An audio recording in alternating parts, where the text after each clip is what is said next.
قرآن کے اندر ایسے ایسے شفا کے نسخے رکھے گئے ہیں کہ ہماری زندگی کے روز مرہ مسائل کا حل ہے۔ مثال کے طور پہ آج کل ہر بندہ معاشی طور پہ پریشان ہے، تو سورہ واقعہ صرف 3 رکوعوں پر مشتمل ہے۔ اگر یہ معمول زندگی بنا لے تو سورہ واقعہ جہاں ہوگی وہاں نحوستیں اور بے برکتیاں نہیں ہوں گی۔ سورہ یاسین پڑھو گے تو بے پناہ برکتیں اس کے دامن میں رکھی ہوئی ہیں۔ اسی طرح سورہ اخلاص صرف 3 مرتبہ پڑھیں گے تو پورے قرآن پڑھنے کا ثواب نصیب کر دیا جائے گا۔ ایک شخص حضور کی خدمت میں حاضر ہوا اور اس نے حضور سے کہا کثیر العیال ہوں، ذرائع آمدنی بہت تھوڑے ہیں، تو میرے لیے کوئی دعا کیجئے، کوئی مجھے نسخہ بتائیے۔ تو آقا کریم نے اس کو جو نسخہ بتایا سنو۔ فرمایا جب گھر جائے تو گھر والوں کو السلام علیکم کہہ دیا کرو۔ یہ کتنا سوکھا نسخہ ہے اور کتنا اچھا وظیفہ ہے، گھر والے بھی خوش، اللہ رسول بھی خوش۔ اس کے بعد 1 مرتبہ سورہ اخلاص پڑھ لیا کرو۔ غربت توڑ نسخہ، جب بھی گھر جاؤ السلام علیکم، اس کے بعد 1 مرتبہ سورہ اخلاص۔ اور میرے حضور نے فرمایا کبھی ایسا ہو کہ تو گھر جائے، گھر میں کوئی بھی موجود نہ ہو، تو فرمایا عمل چھوڑنا نہیں، فسلم علیہ، پھر مجھے سلام کہہ دینا۔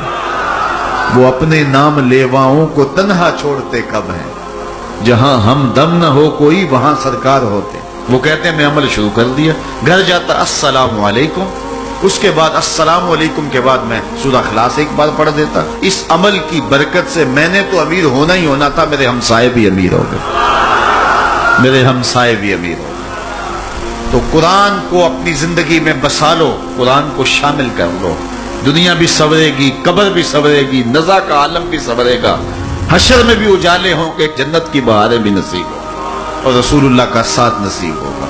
تو اس کتاب سے جڑو، اس کو ورق ورق پڑھو، اس کو حرف حرف پڑھو، اس کو رکوع رکوع پڑھو، اس کا ایک ایک آیت ممکن ہو تو ایک ایک آیت روز پڑھ لو، اور اس کو ترجمے اور تفسیر کے ساتھ، توضیح کے ساتھ، شان نزول کے ساتھ اس کتاب اللہ کی تلاوت کا معمول بناؤ۔ میرے حضور نے یہاں تک فرمایا کہ جو شخص قرآن پڑھتا ہے اس کے لہجے میں لکنت کی وجہ سے یا عجمی ہونے کی وجہ سے وہ اٹکتا ہے اور اس کا لہجہ ٹوٹتا ہے، تو میرے حضور نے فرمایا اللہ اس کو 2 ثواب عطا کرتا ہے، ایک قرآن پڑھنے کا ثواب اور ایک اس کو اٹکنے سے جو تکلیف ہوتی ہے، تو فرمایا اللہ اس کا بھی اس کو ثواب عطا کرتا ہے۔